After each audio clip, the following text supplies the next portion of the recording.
and it looks like everything is awesome. Okay. 181? Yep, 181. Oh, that's perfect time to talk about the 81-point game. Yeah, it's almost Poetic. fate. Yeah.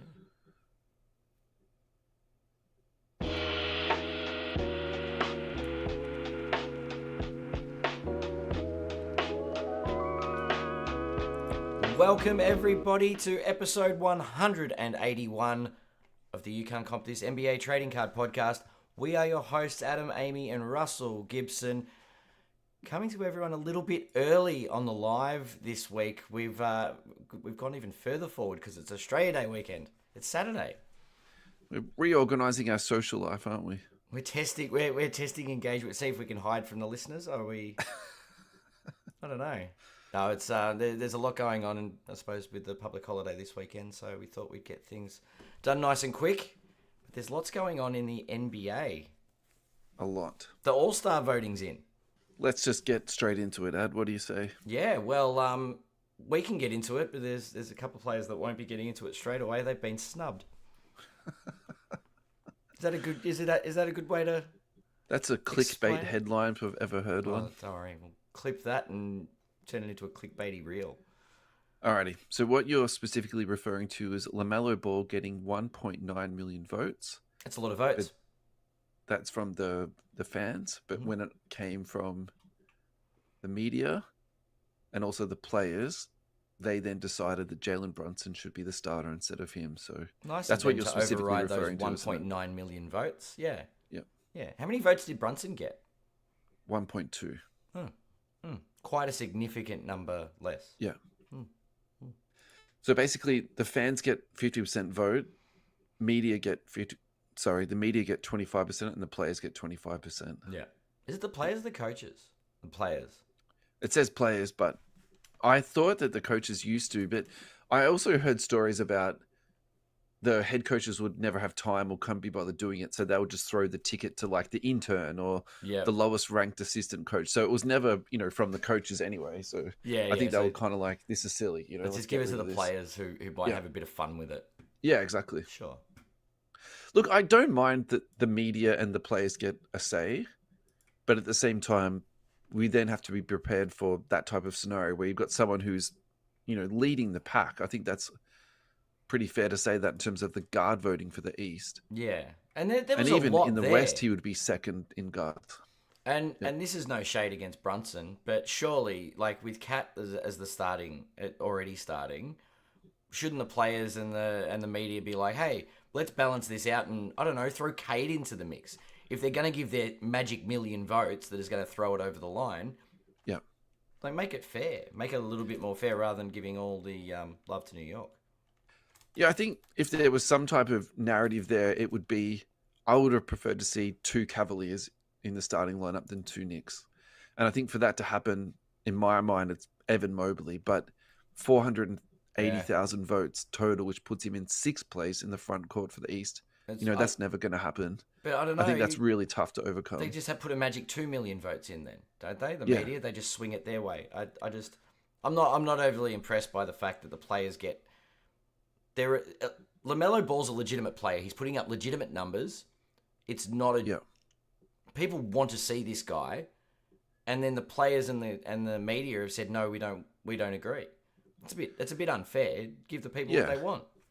I think the irony of that is that I would say the reason why the commentators and the players don't take him serious is that he has too much playground game in his game. Yeah. Shooting those 1-footers. Like, they're so insane, those shots. I everything against, agree. Fundamentals and, good basketball mechanics that, you get taught at a very early age. He is just like throwing that into the wind. He just doesn't care at all. Yeah. And then I think also to his team success, I think that is going against him too. But, I think the irony is that type of play is perfect for the All-Star game. So what I'm hoping for is that he still makes the roster in, some capacity. Yeah. And then we get to see him for 20 minutes, just doing some awesome stuff, throwing alley-oops, setting up people, playing at breakneck pace and, making the game fun. I think that would be cool. I think my personal preference is that Banchero would have been a starter this year because Yeah, I, yeah, I think I he would have has that liked it. all-star starter talent. But I think without stating the obvious, he's had a lot of injury problems this year, and he's played what 10 10, games or 10 something. games is something. It's not. He's So yeah, I don't have a problem that Carl Anthony Towns squeaked in under that sort of circumstance, but looking at the other two guys who are kind of like who else could be in the conversation for starters, it's Jaylen Brown. I think that's the other obvious one. yeah, He just doesn't have the popularity there. And, you can equate that to his hobby popularity too, in that sure. he's an awesome player. He's a champion. He plays both sides of the court, but, just media wise, I don't think he's fantastic. And The image in Boston as well. You think about that, right? Like yeah, Tatum is number one and Brown's number two, and I've even gone on the record to say how underrated Jaylen Brown is in the hobby and in the media. Like he's a definitely. very good player, but Tatum's Yeah. the guy. So Yeah. and the votes reflect that. So that's fine. And you're not gonna take Giannis out of the equation. So there's not much wiggle room, I guess. I think after all that, we actually didn't announce who the starters are. So in the Eastern Conference, it's Giannis, Tatum, Karl Anthony Towns, Donovan Mitchell, Jalen Brunson. In the West, Jokic, LeBron, Kevin Durant, SGA, and Steph Curry. So I There's think in the no aggregate, surprises there at all. yeah. Look, in the aggregate, I think that's an awesome Western Conference team. Yeah. I think they're going to absolutely thrash the East. Well, In no, my it's head, they're all gonna. Who's picking team? There's it's a tournament. We recapped this the other week. It's gonna be oh four yeah, teams. yeah, They're picking yeah. You're three right. teams of 8, and then they're playing against the Yeah, kids that in the rookie game, yeah, you're right. and they're playing I a forgot that. tournament. Yeah. It's the So in All Star tournament. it's crazy, isn't it, in the Western Conference how good they are. So in the West, there's 4 people just in the West front court that got more than 2 million votes. Yep. So Wemby at 2.2, KD at nearly 2.5, LeBron at 2.5, and Jokic at 2.9. That's awesome. I actually think that's really cool that Yeah. Jokic got that many votes. Yeah.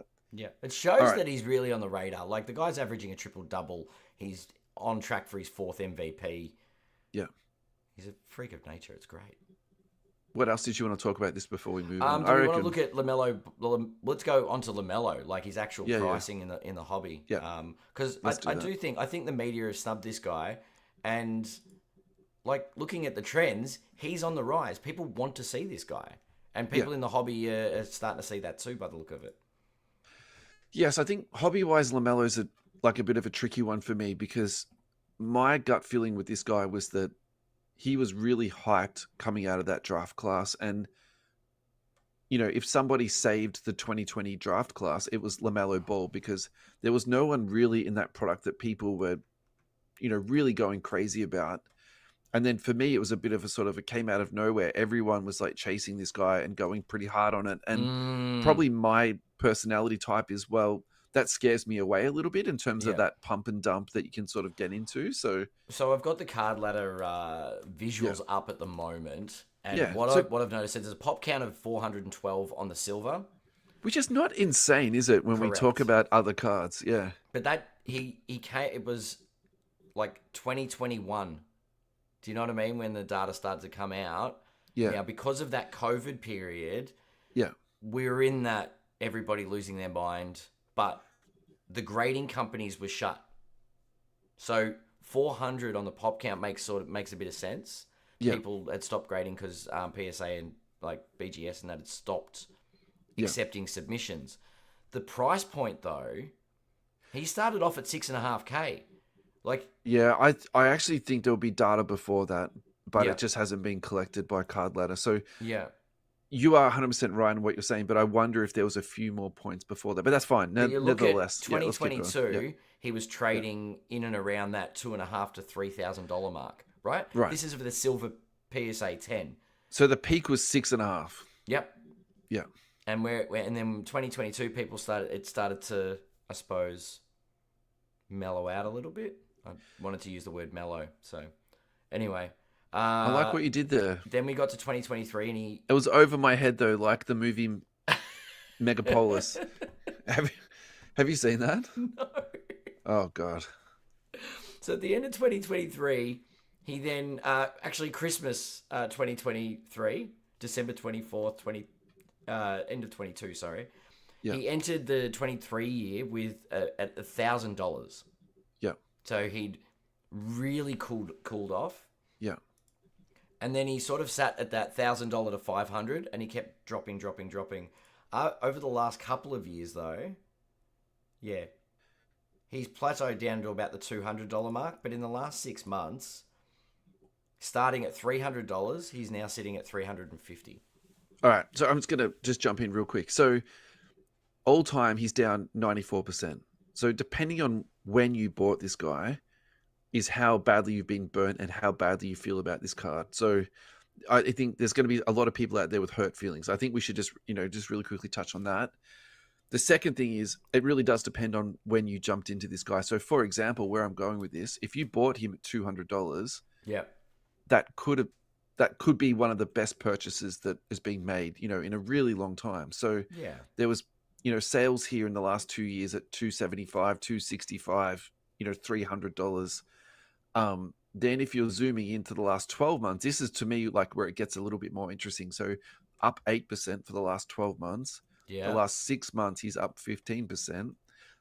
Actually interesting, he's down the last 3 months, minus 6%. So I think maybe we stay at the last 3 months, because actually maybe that's the most relevant graph where he's coming back down again. He's hit his peak, and he's sort of maybe balanced, that's where collectors sort of feel that he's at.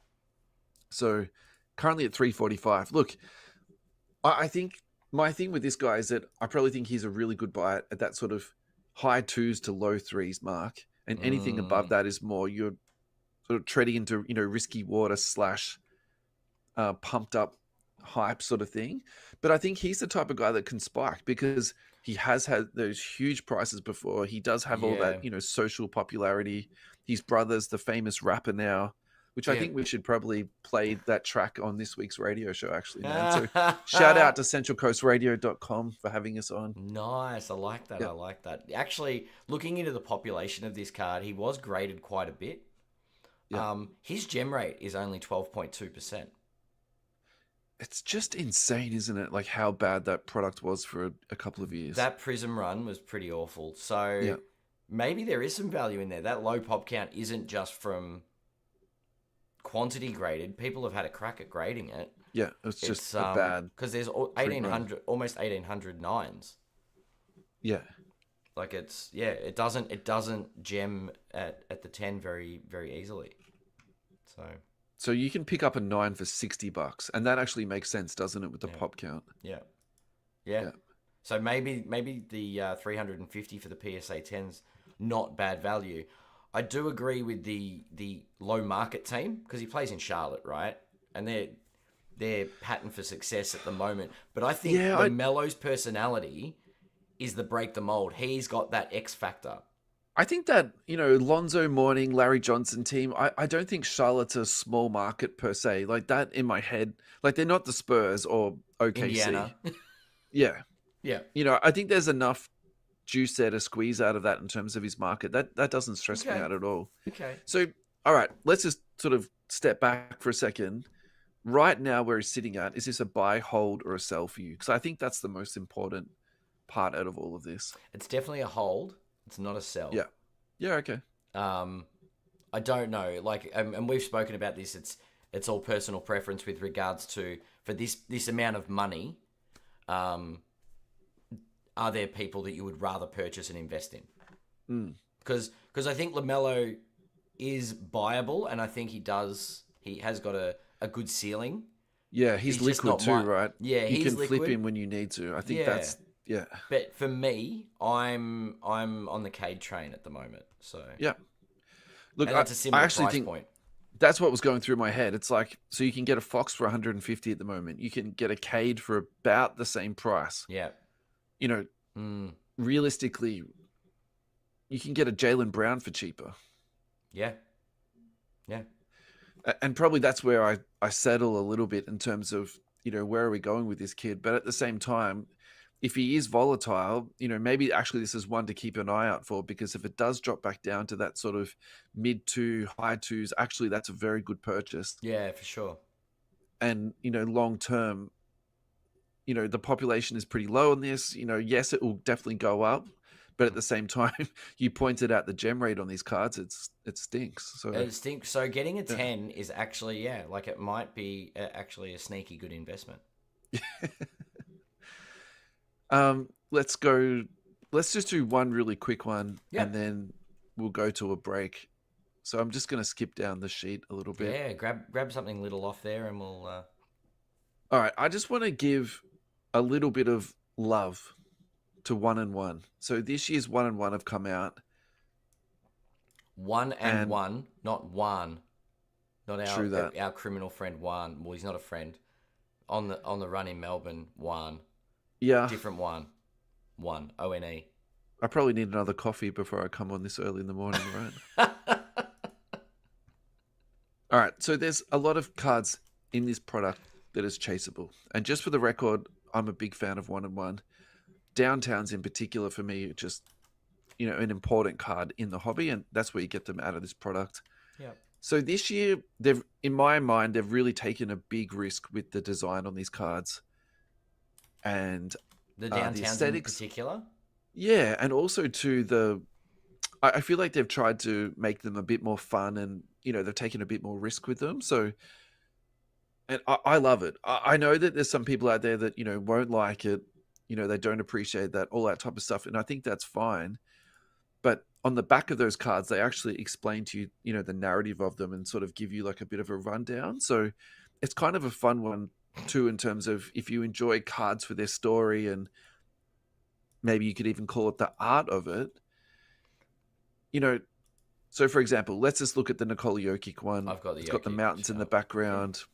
It's got the Wildcats there. It's got some guy in a mink jacket with, like bling and jewelry on. Like, it's just kind of weird but fun. There's a gold pan there with some gold in it. The Anthony Black one has got, it's got a dragon there. That's the magic sort of touching on that. Oh, the Kevin Durant Disney one has Castle, got Orlando, Florida. Yeah. Yeah. It's got the Phoenix dragon behind him. Like, it's just okay. It's probably that one is probably not the most creative. Explain Jordan Hawkins to me.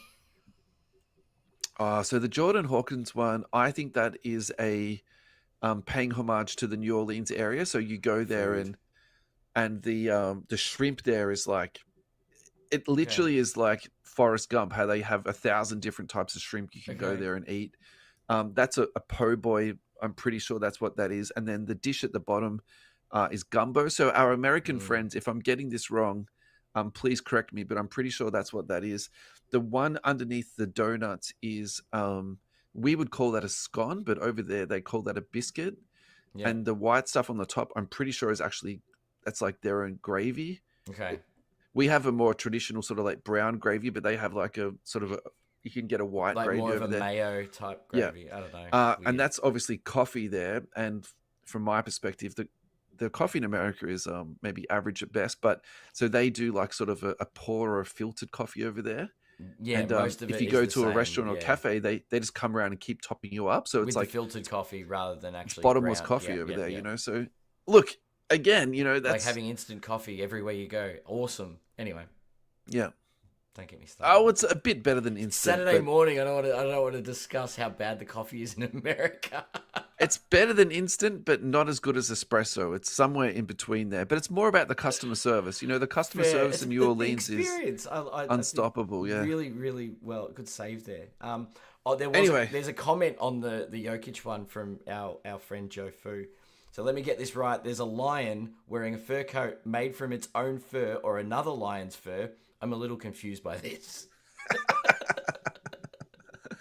I mean, art can be confusing, I think that's okay. Interpretive. My biggest concern with this run of downtowns is I don't see any towns. Yeah. There's a mountain in the Denver one. There's the castle in the Orlando one. Maybe there's a town in front of the castle. Who knows? Yeah. The food one, well, anyway. Yeah. Yeah, I feel like they've sort of gone off script with what the card is. It's like having a kaboom with no sparkle. Yeah, maybe. I mean, the kabooms, they've done really well this year. They've gone back to I think they're going back to the more animated, anyway. Al Kane's dropped some napalm on the designs this year. I mean, am I shocked that Al has got a negative connotation on this? Like, not really, but It's fair. we love you, Al. Anyway, just a quick one on that. I don't think we need to do too much more of it. No, that's a fun little one. I think they're interesting for sure. So And Anthony I've Milne has lost. just piped into the chat and said 1 and 1 is the value set for collectors. Yeah, yeah. Extra I think extra value to be found. Interesting. so. There was a sale this week on NCM for someone literally just put up their whole set of downtowns. There was a lot of interest around that. Like people love downtowns. I think they're Yeah, long term, something you can hold, yep, trade, sell, all the rest of it. for sure. Melbourne Cartel, thank you so much for your support. Really appreciate everything that you've done for us, the products that you deliver. Repacks at $35 a piece for NFL, AFL, UFC, NBA. All of their cards are available for you to look at in a checklist. So there's no hidden tricks, secrets, all that type of stuff. It's all there for you to look at. The El Chapo range is coming, which is going to be a higher end product. Check out the Melbourne Cartel on Instagram at Melbourne Cartel and also on Whatnot now, Melbourne Cartel, which is spelled Melbourne Card, CARDTEL. Go to their website, www.melbournecartel.au. When you go to checkout, use the promo code COMPTHIS10 for a 10% discount. Thank you so much, Darren and team Melbourne Cartel.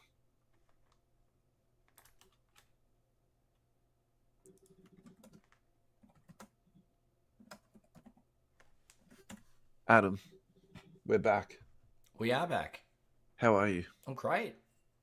That was a good start. Very good start to the show. We definitely didn't talk about the weather, which was nice. The weather is nice, or not talking No, about we the weather didn't was talk nice? about it. We just got Okay. straight into cards. It's That's like true. That's true. it's my own I pet did. peeve about. I didn't talk about it, but I did talk about Australia Day. Ah, that's okay. It's not weather. It's fair. Alrighty. So this next one, sort of bear with me for a little bit while I lay down the groundwork on this. So I want to talk about Impeccable International, NT International, and then finally Revolution Winter Tins. And the perspective I want to talk about this is the quality of the cards, the aesthetics of the product, the price point, and also why is Panini releasing all of these products. So let's start with Impeccable NT. It's basically about 60% price of the full Impeccable hobby box. And I think Impeccable is a really tricky one for me because I think the aesthetics of the cards is really good. I think the quality of the cards is actually better made than Noir. You can almost argue in some instances they're just as nice or if not nicer than NT. But in terms of collectability, I think sometimes people, despite all of the aesthetics, how nice the cards look, people are a little bit reluctant to put $1,000 plus into these cards in the aftermarket. So Yeah. I think that it's kind of one of those products of like, maybe it just comes down to there's only so many products you can pay a really high premium for, and I get that. Someone has to be a winner, someone has to be a loser. Yeah. And maybe out of all of the products they've made, unfortunately Impeccable is that sort of loser. So it's kind of like, well, why do you then need another branding of Impeccable? And I think the very short answer to that is that Panini is losing their license very soon. Yep. They want to do something to basically squeeze as much blood out of that stone as they can. And so they're trying to get value for their money, right? Yeah, that's right. So maybe this was like the first example of us really seeing, we've always said that Panini have been making cash grabs over the year, but this is like maybe the biggest one that we've seen out of that as we're getting towards the end. But actually for me, the irony is I think the price on that product is really nice. I think the cards themselves are actually fantastic. Yeah. There's still on-card autographs in the product. And then actually when it breaks down the pricing on it for breaking, I didn't say that very well, but you know what I'm trying to say on that. Yeah. Actually, it's not a terrible product, to jump into. And so then we flip over to NT. This is probably the one where I'm probably less complimentary on because it's like, for me, flawless NT Prism are almost like the sacred grounds of basketball cards. So it's like, why do you need to mess with something that actually is really important? Because, we've talked about this before. The vertical NT RPA numbered to 99 is one of the biggest cards that you can purchase in our Correct. hobby. Despite the fact that it's numbered to 99, people, really pay overs on these. This So, doesn't look like National Treasures. yeah. So It why doesn't. do you need to, do it again, and come back? Last week we spoke about, and I was defending it and actually saying, well, traditionally, actually, there's been sticker autos in NT for the longest time, but it's sort of something that, people are critical of in the last couple of years, but actually that's not the case. They've always been there. So let's sort of move past that Mm, for a second. But, you know, look, I think the pricing on NT International has been really competitive. So it hasn't blown out in any proportion. I think actually it's been relatively well received from people because I yeah. think traditionally NT going into breaks and buying single boxes of it, it is a huge chunk of change. Like sometimes the prices have been up to even, 8,000, 10,000 AUD. Yeah. So to get something in that much, much, much lower price point, but still it feels like a higher end box, I Yeah. think from that perspective, it's been, relatively well received. Yeah. But I just think for me, it's really tricky because I wish they almost hadn't done this product in particular. Agreed. Yeah. I don't know. It's sort of, yeah, turning something sacred into sort of something that's definitely not, I Yeah. guess. Yeah. And I think the last one is the Revolution Winter Tin. So Yeah, the let's narrative I want let to paint about this is that so there was some thought that Fanatics were going to make cards on demand. So when you place an order, they don't have all these cards sitting around. yeah. You could purchase as much as you want. And the benefit of that is that it would keep the price flat and you wouldn't have the incidence of people stocking up on cards, running down to Walmart, fighting with people. So, for example, this is a fun little segue. So, have you seen the videos in the last couple of weeks of people punching on with each other trying to get the The new Pokemon. Pokemon Yeah, stock? that's So crazy. the benefit of having stock on demand is that you never have that incident. So, if anyone wants to Mm, go online, you go online. You purchase the box that you want at that low retail price and it gets shipped out to you. yeah. So my problem with that is that then how do you put into the case hits? How do you put into it the autographs and the numbered cards? And probably the answer is realistically is that well, there's no numbered cards in this stuff. Yeah. There's no case hits. There's none of that sort of ultra short print. And so Is in this my mind, is this what they did with not even but they don't even have a different parallel in here because the Chinese New Year release of Revolution where well, they that's didn't have different any again autos. because Yeah. you still get the short prints in that, and you can get autos in it, but you don't get autos in every box. So Okay, so that's it's that's a somewhere reduced in rate. between. Yeah, It's like in yeah, between hobby and what we're about to talk about. yeah, And so, like in my mind, I almost feel like this is what Panini have done. And look, you can make the argument this is overdue, or you can make the argument this is just an absolute cash grab. Look, I'm probably somewhere in between on this. So they've just basically made this product that has no numbered cards, it has no autographs in it. So in my head, I'm kind of like, what's the difference between this and Pokemon? But Pokemon does have the short printed cards and all the cards you chase. So then you mm, can't even make that comparison. It genuinely is just printed cardboard with pictures of NBA players base on it. cards. So It's base cards. yeah, but they've made it that every card is a parallel, but at the same time, once you make every card a parallel, the No parallel cards are a becomes parallel. becomes a base card. So look, I'm really torn on this product because Winter tin exclusive. Base winter, base avalanche, there's base an blizzard, avalanche and rookie there's a winter. blizzard card, and look, Oh, actually, the avalanche and the blizzard looks really nice, sure. but I think the aesthetics of the cards also got quite reduced after the cards were damaged in transit because of the way they packed them into the That's tins. probably the talking point on this, So that's right? something else to talk about too. I think, you know, look, I actually think we're going to see this again in the hobby because Fanatics have already raised this topic of doing it, Yeah. essentially making a product that's going to be, on demand, or another way of saying on demand is just infinitely printed. And so I suppose it's like, Well, if they how do can, you feel about if they've this? got the capacity to print it until they lose the license, then good luck to them. Like Yeah. it just makes for collectors, it makes the set less chaseable. less desirable. It's very chaseable Yeah. because you can just keep buying it until you get the whole set. But there's no value there because the supply is overdone. In Yeah. fact, there's no I think this. limit to the supply, which makes it even worse. Yeah. I think the collectability on this stuff is going to be incredibly low. And in terms of the resale on it, you know, I would guess that these are going to be $5 or $10 cards, probably at the max Worthless. for Yeah. like a Luca, for a Steph. Look, I think that the Wembies will do really well, Oh yeah, and because this is are they Wemby's the no, but the Wemby's a second year, are they? Oh no, are they RC? it's rookie, It yeah. is So rookie. Okay, so it's it's rookie rookie Wemby. Wembies, but and this is like a really sort of sick, like almost like morbid thing to say, but because they are coming out of the tins damaged, the number of PSA 10s on the Blizzard and the Avalanche, I think actually would be pretty small.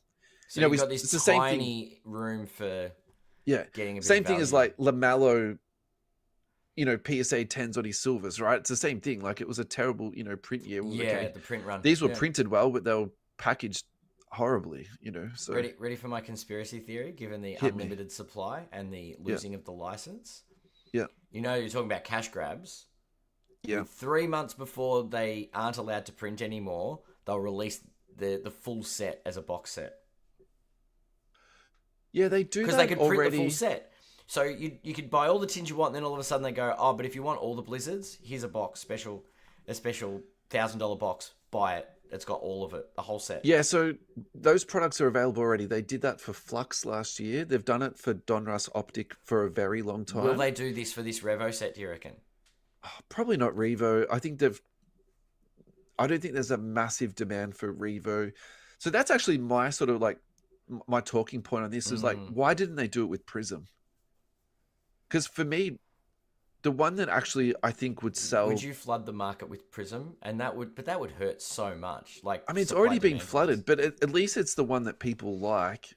But if you say there's no limit to the reprints on Prism, Yeah. I think that would have a So very adverse effect. if globally. Fanatics do this, and maybe I need to refresh my manifesto reading, but I reckon they'll do it with Topps Chrome because that's the most logical one in that there would actually be, despite the fact that it's being printed to the end of the earth, I still think there would be actually demand for that.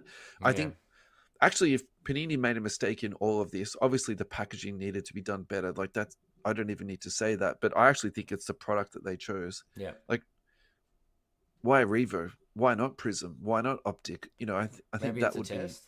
Man, I don't know what they're testing though. be. I mean, testing at the end, but yeah. Do you know? Look, I think this was a product designed for kids. Probably. I mean, let them. I think that the tins is a great idea, but you've got to have packaging inside to protect the packs.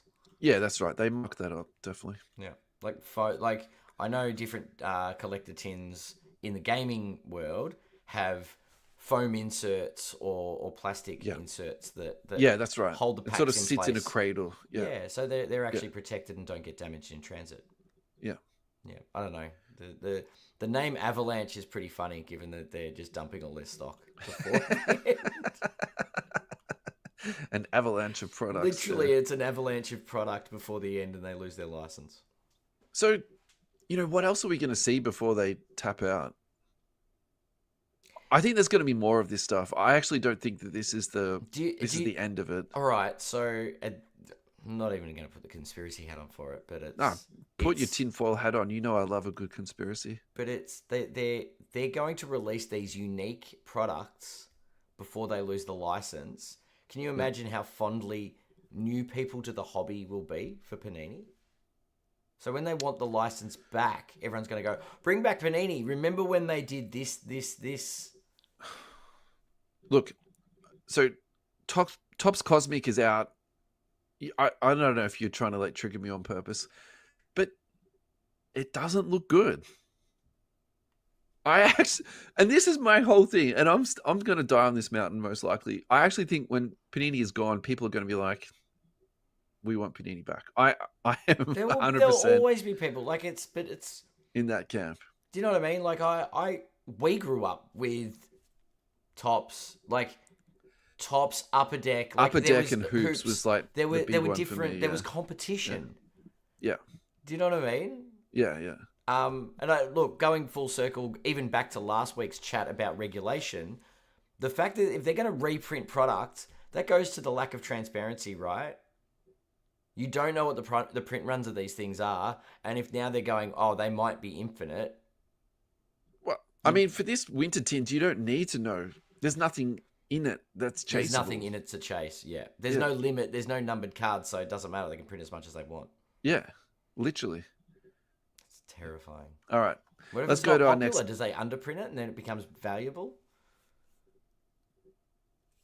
Look, I actually think some of this stuff people are going to hold on to and probably do quite well out of it. You know, despite all of this, you know, one the stuff Wemby Blizzard just PSA. There's going to be some. A gem rate so of like I think 0.5%. Okay, without stating the obvious, Prism Hobby, Prism Choice, all that Prism stuff. I think people are going to be putting that away and they're going to do really well out of it. Like, you know, Wemby rookies, like, no question about it, you know.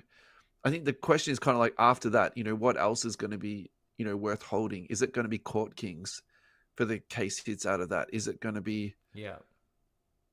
I mean, the Slammy case hit, the comps on that are absolutely insane. Yeah. Like, I was looking at one the other day. It was $350 for a raw Keontae George. So what's a Wemby Slammy case hit selling for? What, $2K? At least, yeah. Yeah. I mean, it's a lot to hold on to a product just for a potential on a Wemby case hit. But you know what I'm trying to say? Like, yeah. I think people are going to be still stashing this away as much as they're like slamming Panini of how bad it is. It's like, there's some good there.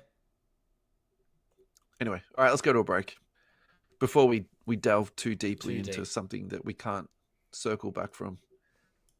Fast break trading cards. Thank you so much to John and Alvaro. Head down to 75 Tulip Street in Cheltenham. Opening hours Friday 12 till 6 p.m. Saturday 9 till 5. Sunday 10 till 4. However, if you're listening to this podcast, depending on when we get it up, they will be closed on the 26th of January for the long weekend. Look, the best way and the biggest compliment I can give to a trading card shop is that this is a couple of collectors who have literally just trying to live out their dreams, and they've built this trading card shop for collectors. Go down there. They've got cards in their cabinet. They've got cards in the box to look through. They've got televisions on the wall. They've got friendly customer service, and they will actually help you chase down the cards that you want and just answer all those questions that you have. Yeah. They sell supplies. They sell Disney Lorcana, Pokemon, One Piece, Star Wars, Fanatics Authentic Memorabilia. They are a authorized Fanatics memorabilia reseller. For sports trading cards, they got basketball, football, baseball, soccer, Formula One, tennis, UFC, wrestling. Why don't we look at the tennis cards? This is something that I know the Australian Open's about to wrap up. Let's look at some tennis cards. That's right. The Australian Open's on at the moment. 2024 Topps Graphite Tennis Hobby Box for $275 AUD. Check the guys out. You will not be disappointed. Fastbreaktradingcards.com is where you'll find them online. Thank you so much, guys, for your support.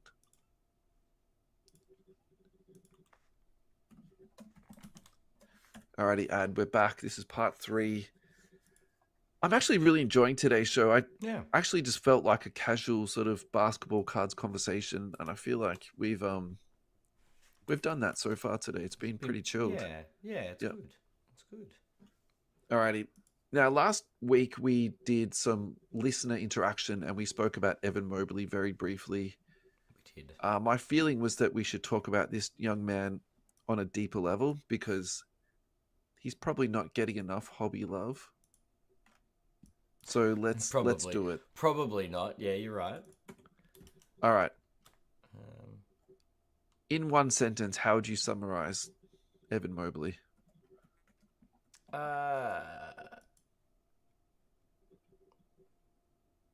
Unexpected. Okay. Will be my word. In what way? Talk to me. Look, I didn't see it coming. I thought he was all right. I thought I had a lower ceiling on him, and I had a lower ceiling on Cleveland overall. So yeah, not to throw shade, I didn't see this being what Cleveland was going to bring this year, and it's got a lot to do with Mitchell and Mobley. Yeah, and it's finding that Mobley. I think my question was, I thought they were going to have to pick between him and Allen. Yeah. I didn't think So they could play together. you didn't think they could play together? Yeah, Yeah. sure. And And that's a reasonable thing, by the way. Yeah. there's a level of maturity there, I think, that I didn't expect. Yeah. And they've found a way. So I think for me, he's very difficult because I think it's one of those players where his pricing is a lot less than what his talent is. Mm-hmm. But I think the realistic, the end of the day, the conclusion of this conversation is that it's really difficult to buy into big guys and do really well out of it. And I think the other part of this for me too is that I think this is a really good conversation to actually zoom out, because I think sometimes we speak about the ultra modern all the time, Yeah. but so now you go, okay, where does he compare to the all timers, to the top 50 or the top 100 players of all time? Can you actually be finding the same value or the same amount of money you'd be spending out for an Evan Mobley and putting that into like a Charles Barkley, to a Karl Malone, to a Kareem? But actually, for me, it's for the Tim Duncan. I think that to me is like the perfect comparison, because I think I actually have. So I'm sitting here like trying to think of what does Evan Mobley's voice sound like, and I've definitely heard him speak, but there's no real like sound bite that I remember him from, or some interview that's that memorable, Yeah. something like this. He's not front and center at the post game press conferences, so I think there's that part of it. Yeah. And I think where his game lies, and I think where his brilliance is on the court, is just he's so nuanced at basketball, and he's just such a good team player. I think he's the type of guy that he might not actually put up the numbers, statistics, but if you looked at his on-off numbers, like the plus minus when he's on the court versus off, I reckon he would be like in the top of the league. Yeah.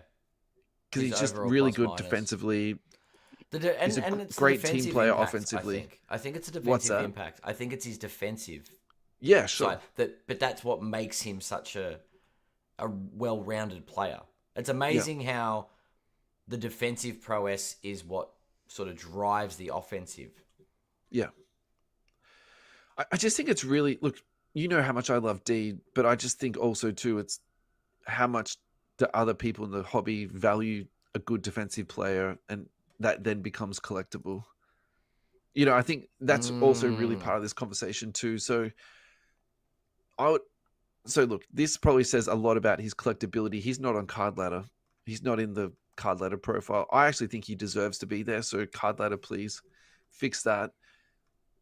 If you go to 130 point, there's heaps of sales for him recently. And there's a few to talk about. 21-22, Panini Flawless, patch autograph number to 25. It's a lovely 3-colored patch there. It's sold for 1,280.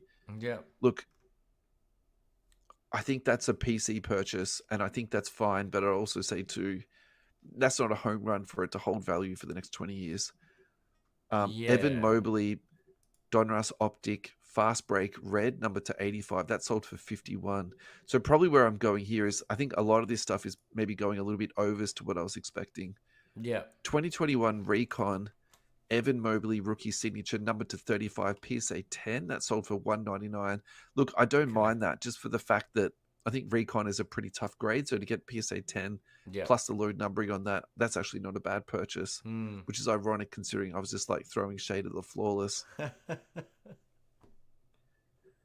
Here we go. This is what I want to talk about. Evan Mobley, Blue Ice Prisms, number to 125, PSA 10. That sold for 227. So that's cheaper than a LaMelo Ball Silver, despite it being PSA 10. To what? And it's numbered to 125. And that's probably the perfect, way to sum this up. You can get numbered cards cheaper than you can get a card that's printed in the thousands of LaMelo Ball. Well, it's interesting with because I was just showing on the screen the defensive player of the year, the month. Sorry, defensive player, because defensive player of the year for the next decade is Wemby. So, but defensive player of the month was Mobley and Triple J. Yeah. Now I'm not going to use it as a parallel, but look how collectible someone, and I think Triple J is an amazing player. But I just don't think the hobby love's ever going to be there for someone like that. Yeah. I mean, I think Triple J and Mobley, that's a really fun comp Yeah. because they're a lot the same. I think Triple J's probably got a better 3-point shot, which is important in today's game. Yeah, yeah. Like, and he's offensively improved a lot for the Grizzlies. He had to, especially with Jar out and things like that. Yeah, But yeah, like I just see that he doesn't get that hobby love, and there's only so much love to go around in yeah, with regards to definitely. how It's like players the are impeccable valued. And argument, isn't it? Someone's got to be the loser, right? well, I didn't want to Yeah, buy a Lamelo because I would rather get a Cade. That was literally what I'm like. I would buy him, but I'd rather buy a Cade Cunningham, and yeah, like at the same price. But you sort of look at Mobley and you're like, where does he rank in the hierarchy in the Cavs? So if yeah, I'm a avid Cavs supporter, who am I investing in? Am I getting like who's my number one guy? And I don't yeah. think he's going to be the number one for any collectors. Like, Yeah, that's it. if I they're think it's a fans of the team. PC only thing. It's Yeah, if you really love the guy, you buy his cards and you keep them for yourself. I yeah, don't think it's yeah, and there's nothing wrong with that, by the way. yeah. That's totally fine. I think So I Jaren think Jackson, Cleveland the Donovan Mitchell's the one that might be the spike, yeah, the spike guy, but we can talk we've about got that that in the list another. to talk Yeah. about. I think the way the speed we've been talking about today, I don't think we're going to get to it, No, which is no, I fine, think by the way. I Yeah, think he's a definitely a discussion for maybe next week. yeah. Triple J's PSA 10 silver is currently trading at $65. Look, if Mobley trades at that same price point, maybe a little bit higher just because of the current success that the Cavs are having, I think that's totally fine. So let's just say I think it's a a really Mobley is good. trading at 75 or maybe Yep. even $80. I think that's actually a very reasonable comp there. So that's kind of fun. Look, I think we should keep talking about this particular draft class because actually this is something I'm interested to talk about. So the 21-22 draft class, Mm-hmm. you can buy product very, very cheap. It has Cade Cunningham. It has Jalen Green, who's on the rise. Evan Mobley, we just spoke about. Yeah. Scotty Barnes, who I can definitely get a bit of a chubby for. Jalen Suggs, who's playing a lot better. Josh Giddey is on a career resurgence slash, what's the word there when you rescue yourself? Kaminga, who's definitely going on the upwards. Franz Wagner, who's awesome. I actually think there's a lot of Um, value in that draft class. Yeah, you're right. it's insane, but no one cares about collecting that particular product. You can pick it up uber cheap. Find You it got on fire Shengun, sale and get yourself some value. Trey Murphy, Jalen Johnson. There's one more. There's two more here. Cam Thomas. The other one I'm trying to think of is here we go. Herb Jones. He was in the second Yeah. round. So, yeah. There's a lot of value in that Anyway, in that set for sure. yeah. So let's really quickly touch on Jalen Green. I think this is someone that we should be talking about. The Houston Rockets are absolutely killing it, doing way better than we would ever have expected. Yeah, it's an eat my hat scenario there. I thought Houston would be at the opposite end of the Western Conference this year. No, I don't think you need to say eat your hat. I think this is the case of like this is a genuinely good news story. Yeah. They've way exceeded all expectations. I don't think that's like Oh, I yeah, definitely I didn't have them in the no, playoff picture at all. definitely not. Absolutely not. Yeah. And now they're So looking at this is from a home court at the moment, halfway through the season. that's right. Yeah. Yeah. This is from our friends at Card Ladder. This is the 2021 Prism Rookie White Sparkle PSA 9. Yeah. This sold for 1,575. Population on this is uber low. It is 13. So, look, do I think that's a good purchase? I think that's still very high risk. But I think what we're starting to see now is, the upside of this guy coming out to shine. He is a go-to scorer on one of the better teams in the Western Conference. He's also in control, if you could say that. That's probably going a little bit too far. He's a main contributor Yeah. to one of the best teams in the league, who's also in one of the youngest teams in the league. So, I think there's a lot to like in that space. Yeah. Yeah. Yeah, I don't know.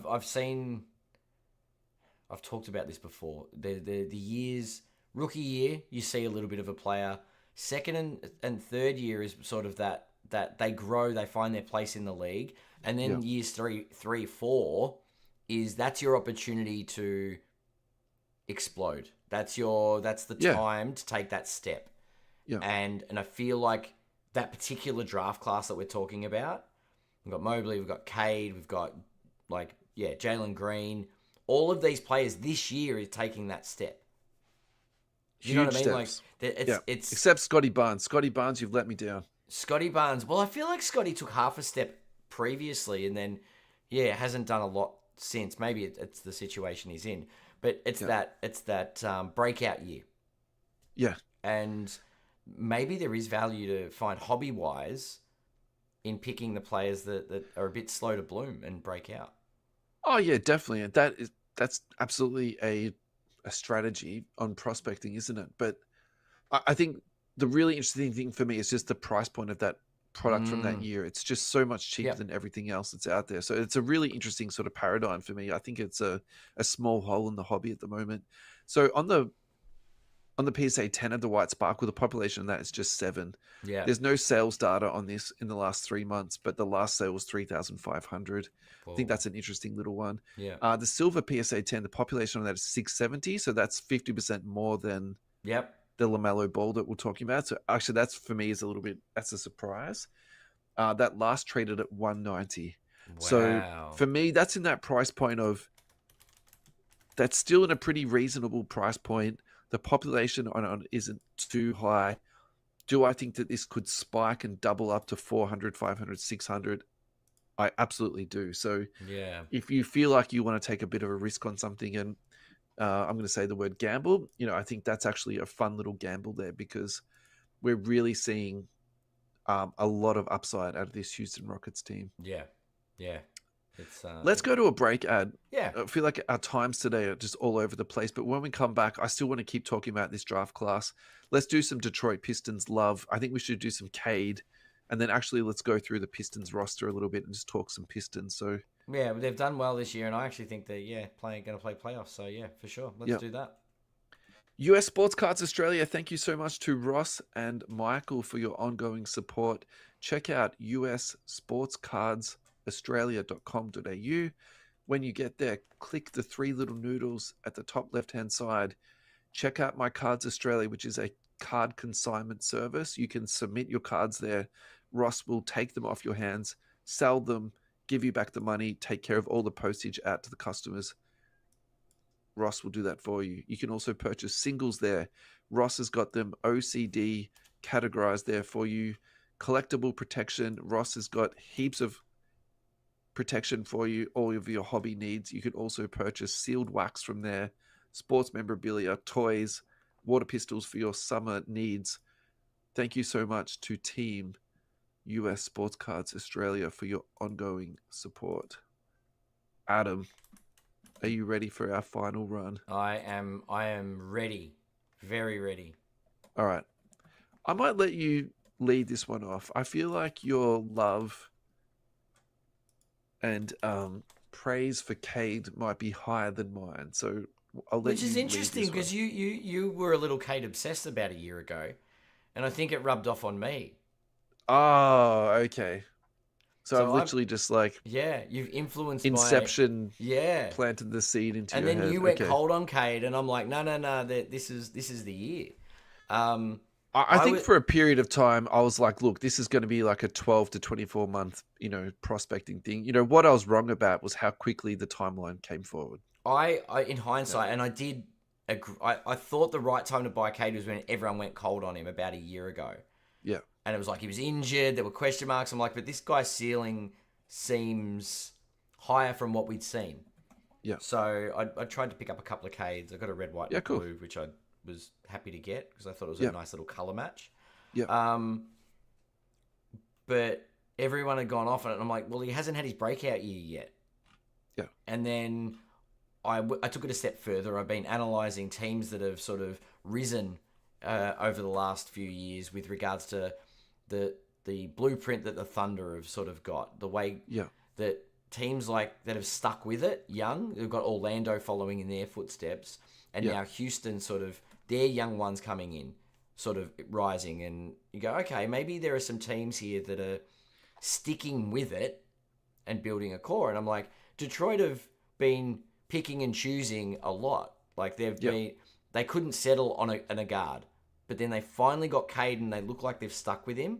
Sure. And I saw the emergence of a few signs from Jalen Duren And I'm like, okay, off season Tobias Harris comes across. I'm like, you know what? Detroit are actually building that same let's stick with it philosophy. Yeah. So they've got Ivy, they've got Cunningham, and they've got Duran, and that's actually not a bad little core to start growing with. Someone like Tobias Harris is a really good teammate. He's just that he doesn't want the spotlight. He's not the superstar, but he's a good piece. And I think Detroit are now at a point where they're starting to put some consistency together. Yeah, it's funny, isn't it? Because if you hit on draft picks, it just makes it easier for the team to have success. But at the same time, you don't know whether you've hit or missed on a draft pick sometimes for 2 or 3 years. So Correct. it's a funny one, isn't it? It's like if you stick with it for too long, you're just sort of beating a dead horse. But there's no magic formula to it, right? So Cade Cunningham could have come back from injury and not been functional at all.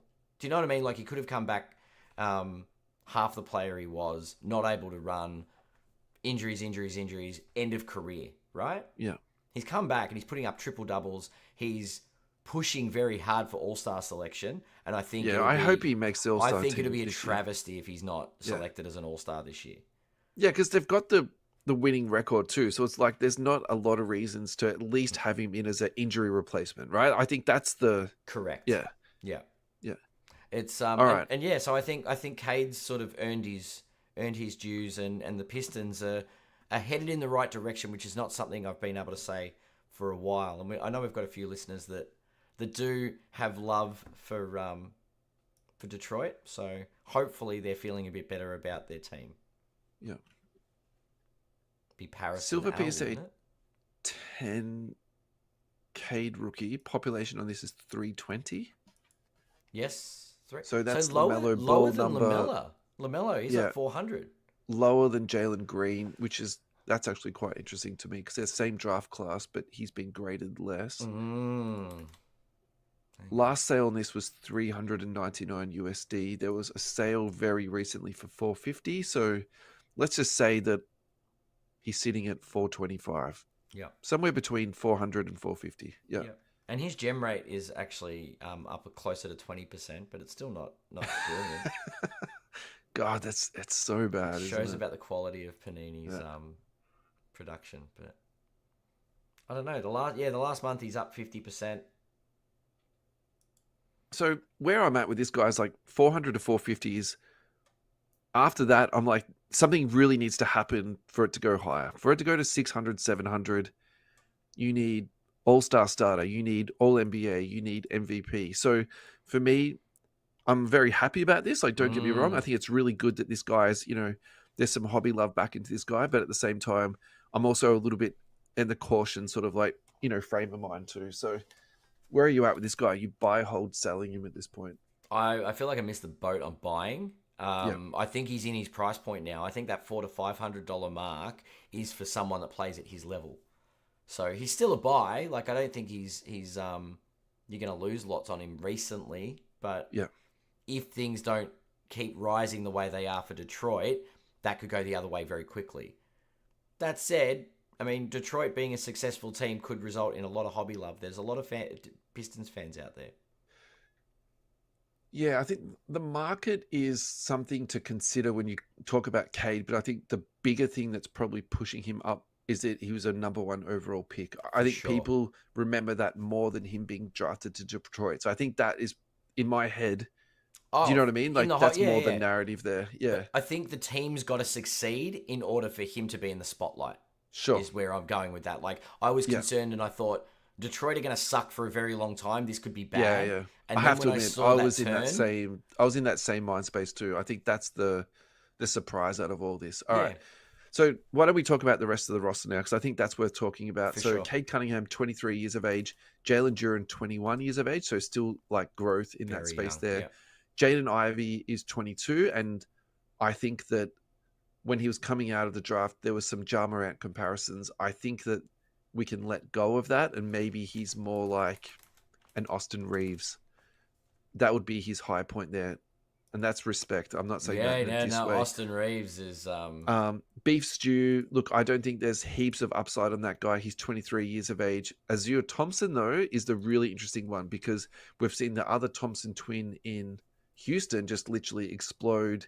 And there's a lot of prospecting going on with the other Thompson twin. So it's kind of like, can you interesting. extrapolate that across to Azure Thompson in Detroit? Look, I'm not 100% sold on that, but definitely keep your eyes peeled in that Yeah. space there. So let's talk Jalen Duran first.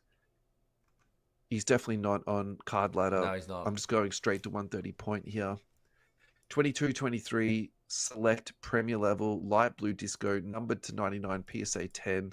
That's sold for 41 USD. So Hmm. PSA 10 low numbered. It's basically nothing here.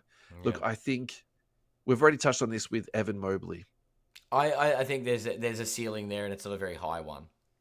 I think that's about it, to be honest. I don't think the flip is there. I think this is a PC purchase type Mm, deal. mm, Do I think it's a bad one to buy into in terms of him? You got to spend all this money, and then he's going to be out of the league, and then you yeah. sort of done it all, like AKA Admiral Schofield. No, I don't. This guy's going to be a 10 or a 15-year pro. There's no problems with that. He's big. He's skilled. He seems to have a really good disposition, which I think Yeah. um, the Pistons are actually done really well on drafting, guys with a good attitude. Yeah. Their So I think temperament, that's yeah, fine. they've got Yeah, a lot of players with good temperament on the yeah. court.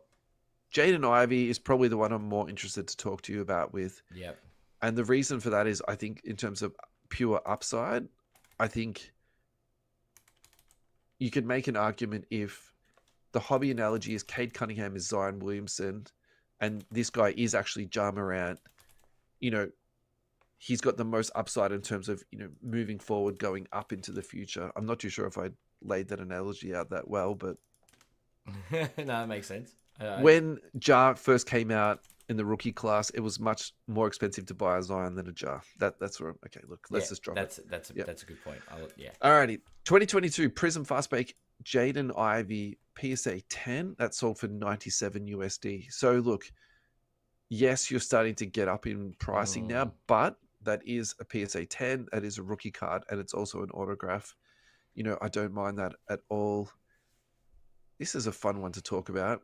The Prism rookie variation card PSA 10. That's for 50 USD. I yeah. really like that as a purchase, actually.